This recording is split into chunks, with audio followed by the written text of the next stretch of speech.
For 4 generations, the women in my family built businesses from the Iron Range to Isanti. The men dedicated their lives to the mining industry.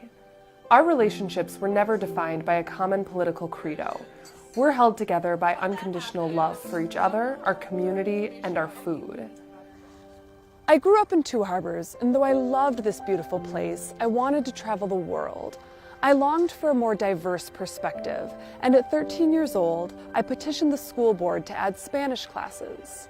Though I didn't succeed, I did go on to study Spanish and even lived overseas a few years. My passion for advocacy started in Two Harbors, but stayed with me for the next 20 years. I returned home in 2008, and my Spanish skills led to a job with Immigration Customs Enforcement. I worked in immigration enforcement for 6 years before going on to work counterterrorism for the FBI. For the past decade, I've worked for the federal government, enforcing laws written by Congress. I trusted our elected officials to build fair and just policies, but instead, they exploited people's fears of the issues I face daily. They govern in sound bites, building policy based on rhetoric and not reality. I swore that if I ever ran for office, I would never take that approach. So I set out to better understand the issues that affect the people of our district.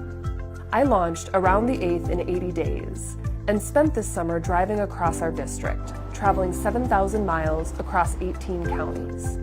I met with people on both sides of the issues that divide us. I spent time in our diverse communities, asking for help in addressing the issues that affect our lives every day. Throughout those 80 days, many people would ask me why I'd leave a career in national security to go into politics.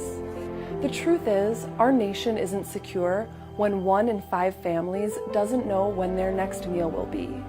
Our communities aren't safe when working families have to choose between paying a medical bill and a heating bill. Our country isn't safe when even one person who fought for it is living on the streets. National security doesn't come from border walls and banning refugees. National security only comes when every family has food and housing security, equal access to education and health care. So the next time someone asks me if I'd rather go back to my career protecting our national security, I'll tell them that's just what I plan to do.